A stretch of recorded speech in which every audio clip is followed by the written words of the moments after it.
Hello everyone, आज की इस वीडियो में हम बात करने वाले हैं जो ओपन वर्क परमिट के रिलेटेड चेंजेस आए हैं वो मैं आप लोगों को इस वीडियो के साथ बताऊंगी। मैंने लास्ट वीडियो में आपको बताया कि ओपन वर्क परमिट जो कि स्पाउस ओपन वर्क परमिट की यहाँ पे बात हो रही है। Let me clear that. Spouse open work permit में मैंने आपको बोला था कि चेंजेस आने वाले हैं, तो ऑफिशियली वो चेंजेस हो चुके हैं। वो चेंजेस कौन कौन से हैं वो मैं आपको डिटेल में बताऊंगी। मैंने पूरा उसका जो है डिटेल्स निकाली हैं ताकि मैं आप लोगों के साथ एक्यूरेट इंफॉर्मेशन मैं आप लोगों के साथ शेयर कर सकूं। तो ये चेंजेस जो हैं 14 जनवरी को इम्प्लीमेंट हुए हैं। मतलब इम्प्लीमेंट इन द सेंस कि 14 जनवरी को ये ऑफिशियल पेज पे कनाडा की गवर्नमेंट के आ चुका था, but it is effective from the January 21, 2025। Only certain spouses of the international students and foreign worker will be able to apply for their families open work permit. तो आप लोगों को पता है कि जब भी हम ओपन वर्क परमिट के लिए अप्लाई करते हैं तो उसकी कुछ रिक्वायरमेंट एंड एलिजिबिलिटी तो डेफिनेटली रहती ही है।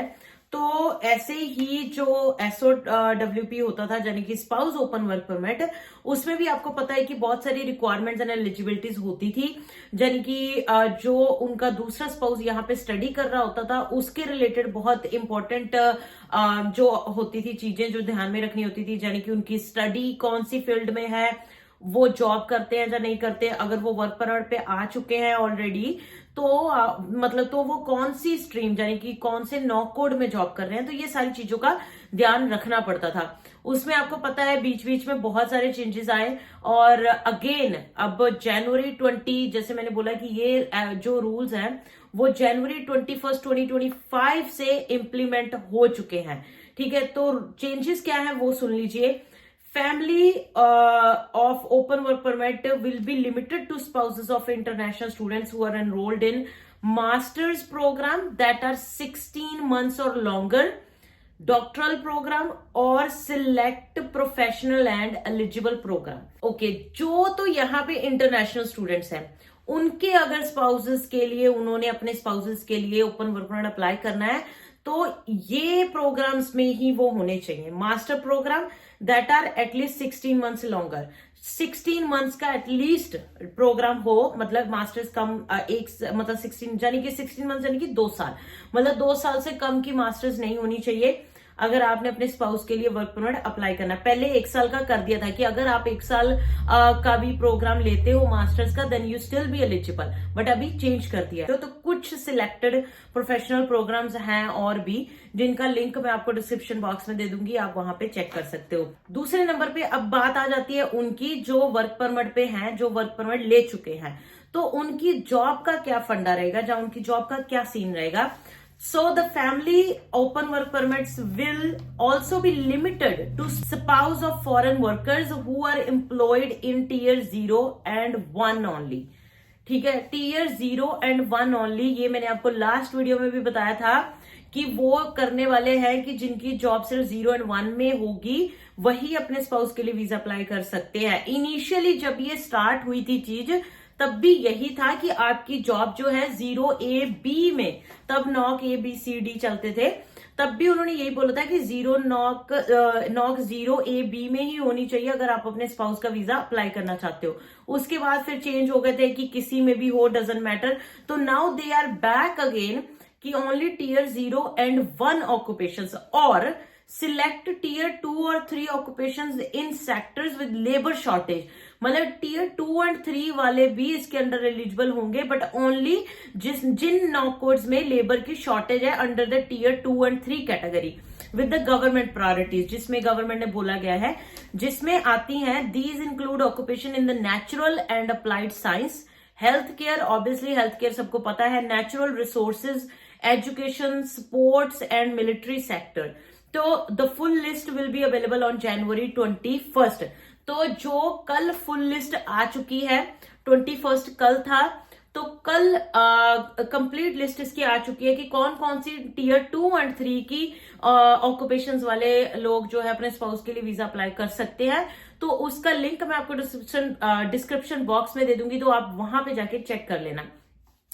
इन एडिशन टू दैट, अभी खत्म नहीं हुई है चीजें, In addition to that, the foreign worker must also have at least 16 months remaining on their work permit and at the time when their spouse apply for the open work permit. ये बात पहले मतलब जो चीजें हमने मैंने आपको बताई थी पहले कि ये चीजें होने वाली हैं, एग्जैक्टली वही चेंजेस हुए हैं, वही रूल चेंज हुए हैं. आपका वर्क परमिट 16 मंथ्स का बचा हुआ होना चाहिए जब आप अपने स्पाउस के लिए वीजा अप्लाई करोगे. तो बहुत सारी चीजें, अगर फॉर एग्जांपल आप स्टूडेंट हो, ठीक है, स्टूडेंट को तो वीजा ही अपना जो है 16 मंथ्स का मिलता है कई बार, क्योंकि उनका दो साल का तो कोर्स होता है, 2 साल जाने की कनाडा में 16 मंथ्स का अगर उनका कोर्स रहता है तो 16 मंथ्स का तो वैसे ही उनको आजकल वीजा दे रहे, ज्यादा दे ही नहीं रहे हैं. तो इसमें थोड़ा सा ये ट्रिकी कर दिया उन्होंने, इसमें थोड़ी दिक्कत आ सकती है, बट उनके लिए ठीक है जो वर्क परमिट पे होंगे, क्योंकि जब आप वर्क परमिट पे होते हैं तो ज्यादातर सबको वर्क परमिट 3 साल का ही मिलता है. अगर आपने 2 साल की स्टडी करी है तो उस 3 साल में आपका 16 मंथ्स का ऑब्वियसली, अगर आप वर्क परमिट आते ही अप्लाई कर दोगे तो आपका ऑब्वियसली बचा ही होगा 16 मंथ्स का. So the open work permits that were approved under the previous measures and have not expired will remain valid. तो जो वर्क परमिट इस रूल्स को अप्लाई होने से पहले अप्लाई किए हुए हैं, जो वर्क परमिट या फिर आ चुके हैं, वो सेम रहेंगे. कहते हैं अगर वो एक्सपायर नहीं हुए हैं किसी का, फॉर एग्जांपल अगर कोई स्टूडेंट था, उनका स्पाउस आया था, तो उनका अभी जब उनके स्पाउस की स्टडी खत्म होगी तो उनका भी वर्क परमिट एक्सपायर हो जाएगा, राइट. तो जब उनका वर्क परमिट एक्सपायर हो जाएगा तो उसके बाद जब वो उनका स्पाउस जो स्टडी कर रहा था, वो जिनके बिहाफ पे वो आए थे, तो वो स्पाउस जब अपने लिए ओपन वर्क परमिट अप्लाई करेगा तब आपके ऑब्वियसली स्पाउस का भी वर्क परमिट जो है एक्सटेंड होता है. तो जब वो होगा तब ये न्यू रूल, जब आप दोबारा से जाने की वर्क परमिट अप्लाई करोगे तो ये न्यू रूल्स के अकॉर्डिंग ही आपको वीजा मिलेगा, अदरवाइज नहीं मिलेगा.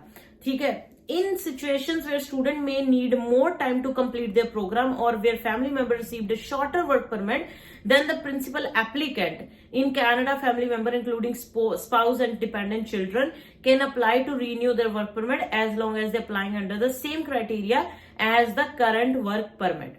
तो अब ये तो मैंने जो अभी आपको बताया वो तो स्टडी खत्म होने के बाद की बात हमने करी.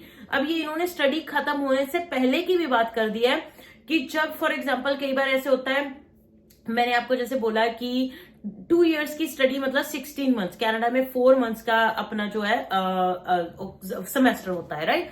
तो फॉर एग्जांपल आपकी 2 साल की स्टडी थी और वीजा मिला आपको 16 मंथ्स का. 16 मंथ्स की ही टेक्निकली स्टडी थी, तो 16 मंथ्स का वीजा दिया उन्होंने उस हिसाब से कि 16 मंथ्स की ही स्टडी है, राइट. तो 16 मंथ्स का जब आपको वीजा मिला, अब आपने मान लो 2 सेमेस्टर खत्म करे, यानी कि आपका 8 महीने की स्टडी खत्म होगी, उसके बाद आपको 4 महीने का मिल गया ऑफ. ठीक है, 12 महीने हो गए, तो 4 महीने का ऑफ मिल गया, तो उसमें तो आपने स्टडी नहीं करी. अभी स्टडी आपकी 8 महीने की और बची है और वर्क परमिट रह गया आपका 4 महीने का. उस सिनेरियो में आपको स्टडी परमिट, तो उस सिनेरियो में आपको स्टडी परमिट करवाना पड़ेगा एक्सटेंड. तो जब आप स्टडी परमिट एक्सटेंड कराओगे उस टाइम पे ऑब्वियसली आपके अगर 16 मंथ्स का आपका स्टडी परमिट था तो आपके स्पाउस का 16 मंथ्स का ही वर्क परमिट था उस टाइम पे जब आप स्टडी कर रहे हो. तो जब आप अपना स्टडी परमिट एक्सटेंड कराओगे तो आपको ऑब्वियसली अपने स्पाउस का जो है वर्क परमिट एक्सटेंड कराना पड़ेगा. तो प्रिंसिपल एप्लीकेंट जो रहता है, यानी कि जो स्टडी कर रहा है, उसका वर्क परमिट या स्टडी परमिट जितनी देर का बढ़ेगा, जितनी देर का होगा, उतना ही अपना जो है दूसरे स्पाउस का वर्क परमिट होता है. तो जब आप अपना स्टडी परमिट एक्सटेंड कराओगे कि अपनी स्टडी खत्म करने के लिए, तो आपके स्पाउस का भी वर्क परमिट एक्सटेंड कराना पड़ेगा. जब आपके स्पाउस का वर्क परमिट एक्सटेंड कराना पड़ेगा तो आप इस न्यू रूल्स के अकॉर्डिंग एलिजिबल होने चाहिए, देन ओनली आप अपने स्पाउस का स्टडी परमिट जो है एक्सटेंड करवा पाओगे, वर्क परमिट एक्सटेंड करा पाओगे. The requested duration of the renewal matches that of the existing study और work permit of the principal applicant. बाकी के और जो बचे हैं जैसे कि फ्री ट्रेड एग्रीमेंट वाले हैं, जहां those who transitioning to permanent residence, those will not be impacted by these changes. तो ये ज्यादातर स्टूडेंट्स को ही इफेक्ट करेंगे चेंजेस. तो जो भी इस प्रोग्राम के अंडर फॉल करते हैं उनको ये सारी चीजें ध्यान दे के ही आगे का मतलब सोचना चाहिए. I would highly recommend. Basically इन्होंने क्या कर दिया, ज्यादातर ये यही कह रहे हैं कि जब स्पाउस की आपके स्टडी खत्म हो जाती है, जब वो वर्क परमिट पे आ जाते हैं, then is the best time to apply for your spouse open work permit. तभी फायदा है, जब आप स्टडी कर रहे हो तब मत बुलाओ, क्योंकि आपको ज्यादा चैलेंजेस जो है फेस करने पड़ सकते हैं। With that all, thank you so much guys for watching this video. I hope आज की वीडियो अच्छी लगी होगी। अच्छी लगी है तो वीडियो को लाइक एंड शेयर जरूर कर देना। चैनल पे नए आए हो तो सब्सक्राइब के बिना मत जाइएगा। बाय बाय, टेक केयर, मिलते हैं अगले ब्लॉग में अगली वीडियो के साथ। Bye bye.